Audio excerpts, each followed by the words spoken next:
Have you ever gazed at the endless ocean and wondered what secrets lie beneath? We've mapped the moon, sent rovers to Mars, yet our own deep seas remain a mystery. Somewhere in that darkness, a story waits, a city, a civilization so advanced it vanished overnight, swallowed by the sea in a single terrible night. Could such a place exist? This is the legend of Atlantis. More than a myth, Atlantis is a question that haunts us. Were we preceded by a lost golden age, a civilization with wisdom we can only imagine? The story suggests history isn't a straight line but a cycle, rising, falling, knowledge gained and lost. Atlantis is a ghost from our collective past, refusing to fade. It's not just about a place but a people, half god, half human, brilliant engineers, wise philosophers, powerful warriors. Their island was a paradise, a utopia before our own history began. But what happens when a perfect society loses its way? The tale of Atlantis is a warning about the dangers of pride and the fragility of greatness. Is it just a story or a fragmented memory from a time before time? The search for Atlantis is a search for ourselves. Join me as we journey into the depths of this enduring enigma. Our journey begins with Plato, the ancient Greek philosopher who first told the tale of Atlantis. In his works Timaeus and Critias, Plato described Atlantis as a true historical account, passed down from Egyptian priests to Solon and then to him.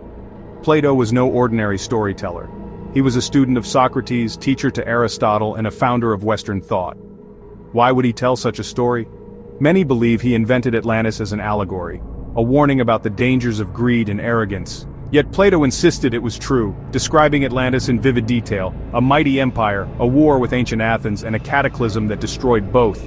He gave us a time frame, a location, beyond the Pillars of Hercules, and a cause for its disappearance. Whether fact or fiction, Plato's account has captivated imaginations for millennia. He painted Atlantis so vividly that it became a puzzle we're still trying to solve. Was it a cautionary tale, or a memory of something real? Plato became the sole gatekeeper to the legend, leaving us with questions that endure. The story's power lies in its mystery, and in the possibility that it might be true. Atlantis challenges us to look deeper into our past. And so, the search began. Plato didn't just tell us about Atlantis. He showed us a city beyond imagination. The capital was built in concentric rings of land and water, connected by grand canals, with a palace and temples at its heart. The city gleamed with gold, silver, and the mysterious orichalcum, and its central temple honored Poseidon, the city's divine founder. Atlantis was a marvel of engineering complex waterways, hot and cold running water, fertile plains, and exotic animals. Its people were masters of their environment, living in prosperity and knowledge. This vision of utopia, a perfect world where humanity reached its highest potential, makes the legend so powerful. Atlanteans were noble and wise, children of gods and mortals, embodying the best of both. But perfection is fragile. Within this paradise, the seeds of destruction were already sown. Even the greatest heights can lead to the most devastating falls. For generations, Atlantis thrived in peace and virtue, guided by Poseidon's laws. But over time, their divine nature faded, replaced by human flaws, greed, ambition, and arrogance. The Atlanteans, once content, grew hungry for power and conquest. Their society, once just, became corrupt and tyrannical. The gods took notice. Zeus, seeing their fall, decided Atlantis must be punished. The end came suddenly: earthquakes, floods, and chaos. In a single day and night, Atlantis was swallowed by the sea. The proud city, its temples and technology, vanished beneath the waves. Nothing remained but mud and legend, a mighty empire erased in an instant, a warning from the past. The story's abrupt end leaves us with haunting questions. Was it divine retribution or a natural disaster? Atlantis became a symbol of lost greatness, and a lesson for all time. If Atlantis was real, where is it? This question has fueled endless debate. Plato's clue, beyond the Pillars of Hercules, points to the Atlantic Ocean. Some link Atlantis to the Bermuda Triangle, a region famous for mysterious disappearances and strange phenomena. Others look to the Mediterranean, focusing on Santorini, once known as Thera, destroyed by a colossal volcanic eruption and tsunami. The Minoan civilization's sudden end mirrors Atlantis's fate, but the location and scale don't quite match Plato's account. Some argue translation errors could explain the timeline, placing the event closer to the Minoans. Yet Santorini is a small island, not a continent. These discrepancies keep the mystery alive. Was Atlantis a memory of the Minoan catastrophe transformed into legend?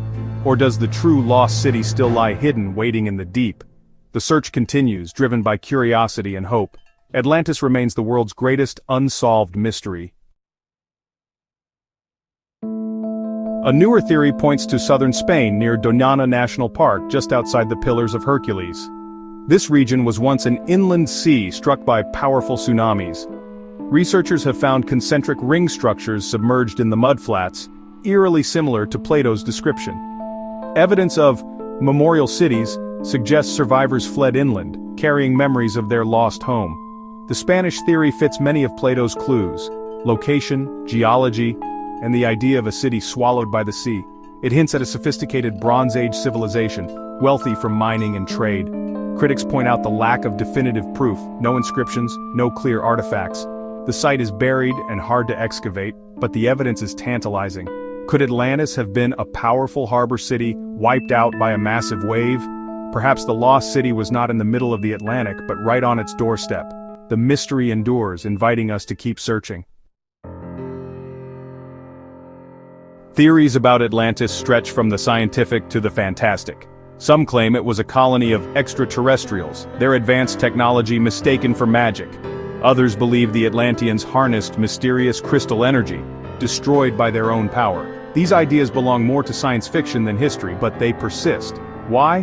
Because Atlantis is a blank canvas for our hopes and fears, a lost paradise, ancient wisdom, or a warning of self-destruction. The legend's power lies in its adaptability. It can be anything we imagine. Is Atlantis a myth, a philosophical lesson, or a distorted memory of real catastrophe? Or could it be a genuine lost chapter of human history, waiting to be found? The answer remains hidden, lost to time and the sea, yet the search continues, driven by the question, what if it's all true? Atlantis challenges us to dream, to wonder, and to keep exploring. What do you believe?